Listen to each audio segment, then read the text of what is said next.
Are you striving to achieve a higher level of performance or that certain look? There is help.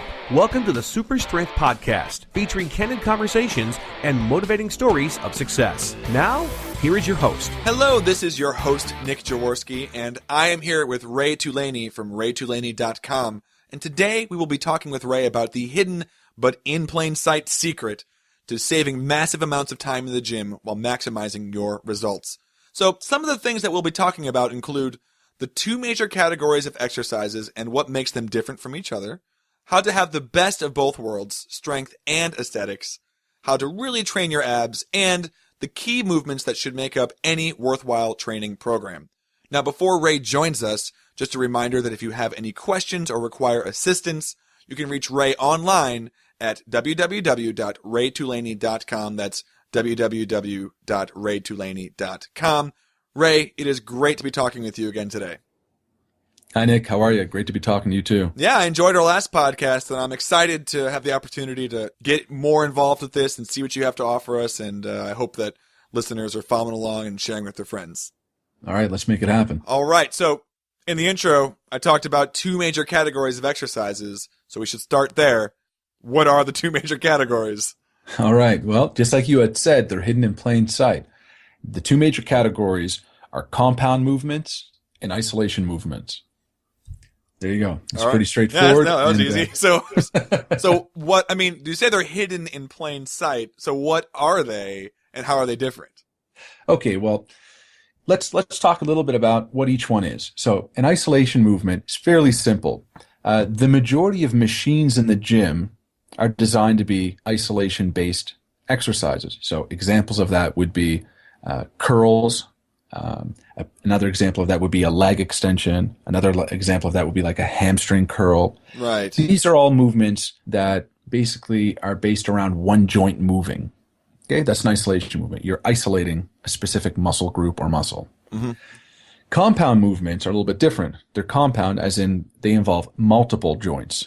Okay, so a good example of that would be the squat. When you squat, the hips, the knees, the ankles, they're all articulating and moving to actually perform the movement. Mm-hmm.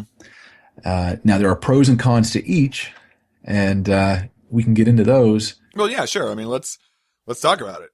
Okay. Well, all right. Well, here's why I was saying in the beginning here, why we were actually, when we first got on the call here, the reason why compound movements save massive amounts of time and lead to great results is because they have a laundry list of benefits. I mean, the amount of benefits they have is ridiculous, but I'll try to go through these as quickly as possible. Right. I mean, I'm going to throw this out there. I'm going to take us off script a little bit. My prediction would be that, compound, it allows us to really just focus in and also measure progress. Well, yeah, I mean, you could measure progress with either or, because with a compound movement or an isolation movement, you can get stronger in either or. Although true strength, which is one of the benefits, is really the realm of compound movements. Huh. You don't see people doing a leg extension with 500 pounds. However, you do see people squatting with 500 pounds, right? But yeah, so the benefits of compound movements, quite a few of them. But I mean, again, because you're using so much muscles, you have more calories burned. You simulate real-world exercises or activities. It provides you a quicker full-body workout. It improves coordination, reaction time, and balance. It improves joint stability, muscle bounce across a joint. So that's actually quite important. That's actually a really big one. You hear a lot of people say if you focus too much on machines, you end up having issues and injuries and this and that. And that's because working out in isolation and only in isolation can lead to these type of imbalances. Compound exercises, they help get around that. Decreases the risk of injury during a sport. Has tremendous cardiovascular benefits if it's done properly.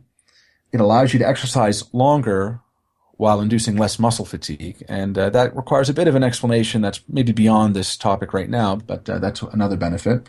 And it also allows you to use heavier loads than isolation exercises, which in turn develop greater amounts of raw strength, improves tendon and ligament strength. It allows you to save time, again, because you're working out so many muscles at one time. It has a phenomenal positive effect on hormone levels in the body. Everything from testosterone, insulin like growth factor 1, growth hormones, all of these are actually kicked into overdrive when you really stress your body with heavier weights and big compound movements. Improves nutrient assimilation. In other words, your appetite does go up, which is great for those of us who like to eat. I would be one of those people. I am too. And yeah, you actually enjoy your food quite a bit more. But because your body is revving, your metabolism, your body's revving at a higher temperature, higher RPMs, you go through food quicker and you actually do a better job of assimilating that food. What else does it do? I mean, literally, I can keep going. It builds functional muscle and athleticism, increases fat loss. I mean, it just goes on and on and on. They really are almost a miracle. You could almost say that, almost a miracle. I mean, if there's any magic potion or pill or powder, I mean, it's hard work on compound exercises. Well, okay, now, I mean, that's a long list of benefits to the compound exercises. But now, what about the lowly isolation exercise? Should we be doing that at all? Yeah, well, isolation exercises for quite a while have gotten a bit of a bad rap. Why? Because, again, as I'd mentioned earlier, they tend to be somewhat, quote unquote, easier than compound movements. You have a barbell across your back with hundreds of pounds. That's a little bit more difficult to be doing that exercise than it is to sit down in a nice padded chair with nice padded handles and do curls with 20 pounds or 50 pounds. That's not the same as, hoisting 500 pounds of pig iron off the ground. Okay, it's a bit of a difference there. But that doesn't mean that isolation exercises altogether are no good. In my opinion and many others, they're just not that good to base your entire training program around them. And unfortunately, your average person, they tend to do that. And it's unfortunate because they don't get really what they're looking for by doing that. Now, that being said, there definitely are benefits. And some of the benefits include they're great for bodybuilding. Okay, a lot of bodybuilders get grief for this. But if you're looking to target a specific muscle to bring that up in size or tone, they're great for that. Another thing they're good for is if you're looking to correct muscle imbalances or weaknesses, whether that's because you were injured or maybe you had an illness or something like that, isolation movements are great for that also. They can be controlled a little bit better than compound movements usually, and the risk for injury is quite a bit less, and they pinpoint the effort where you want it to go. So that's about one of the benefits for it.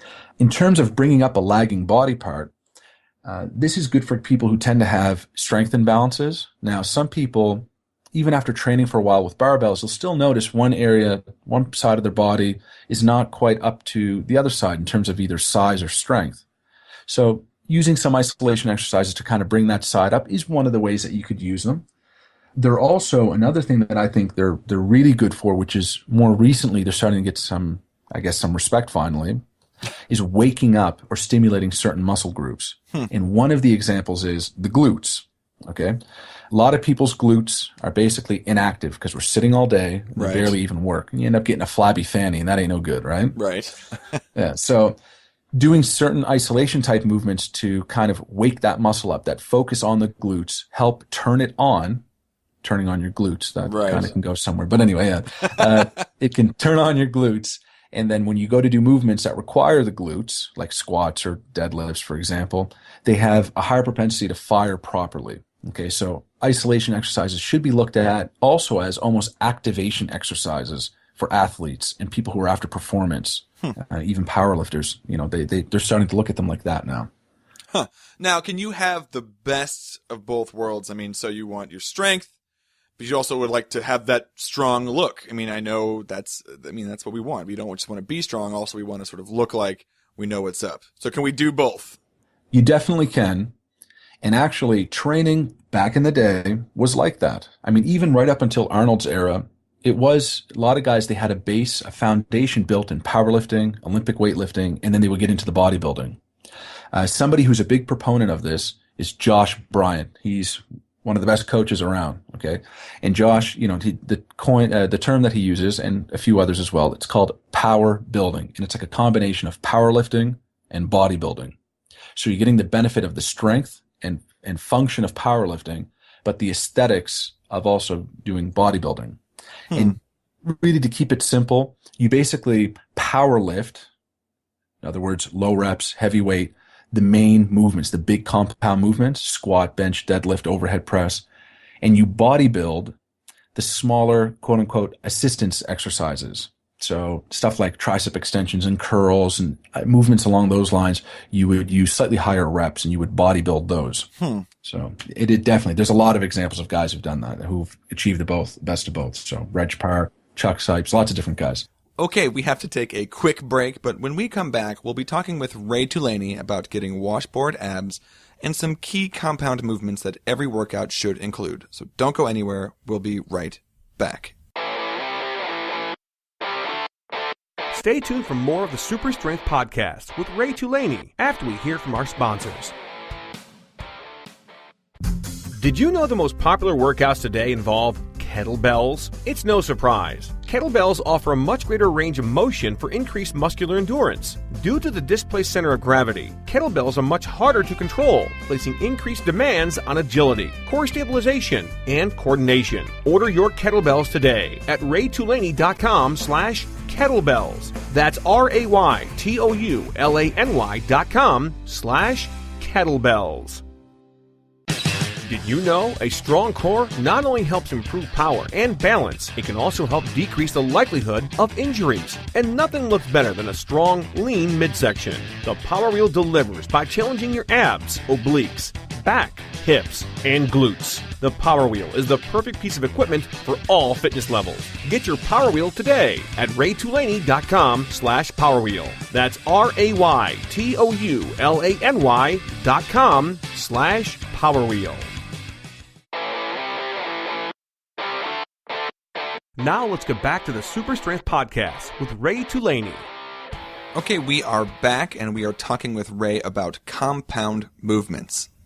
So we talked about glutes for a bit, but we haven't talked about abs at all, actually, thinking about the exercises we've really touched on. But it seems that everybody wants them, right? Yeah, everybody does want them because they want to look good for the beach, right? They want to look sexy at the beach. So, yeah. So what are we going to do? Yeah, well, okay. I wanted to bring this point up because, again, you got guys who will literally spend an hour on abs. I mean, there's people out there that their workouts just revolve around abs, and little else, attention-wise, is given anything else. The reality is, when I started looking at some of these old school legends of the iron game, okay, from way back in the day, I was expecting to find fleshy, rotund, sandal-wearing circus performers, okay? Roly-polies, drinking their beers, and training and performing at the circus. That's what I thought I was going to find. And sure enough, there were some of those guys. But the reality was, the majority of them, I mean, they looked like they were made out of granite. I mean, they were just absolutely shredded, unbelievable. They had a level of muscularity and density that you don't really see nowadays. Even some top-level bodybuilders don't have that look, that hard, granular, just granite type of look to them. And when I looked into it, it turned out that a lot of these guys did extremely heavy movements. And what most people don't realize is that the main function of the abdominals is to actually support your torso, to basically support your spine. So most people are crunching. But the abs are really meant to hold your spine in position, in a safe position. That's why the plank has become quite popular. Now, when you do heavy movements like squatting, deadlifting, overhead pressing, your abs are firing in overdrive. You'll be hard-pressed to have your abs contract as hard as they do as when you are doing a heavy squat or deadlift, especially if it's a partial movement and you're really loading the weight on the bar. Okay? So when you are... when you're training like that, which a lot of these old school guys did, Sando, Hackenschmidt, Arco, Pandur, Park, Eichmann, I could list off a lot of these guys. That's how they trained. They didn't do endless hours of abs. They ate properly, and they end up having some of the most amazing abs, ever. Rarely will you see people with midsections like that. Now, we've talked about sort of compound movements, and do you have a list of sort of important key compound movements that should make up anybody's strength training? Yeah, the list that I'm about to give was actually, I first came across that through Brooks Kubik's writing. Again, the author of Dinosaur Training. Great book. He actually got it from another Iron Game author named Bradley J. Steiner. Now, Steiner, I believe he was like the 60s. He would write a lot. He had a lot of going on back then. Now he's into, I believe, martial arts and other things. But he put together some great stuff. And in his opinion, the top exercises you should be doing, any routine that's worth anything, should include squats, overhead presses, bench presses, deadlifts, some type of Olympic lifts, rows. Those, in his opinion, were the main categories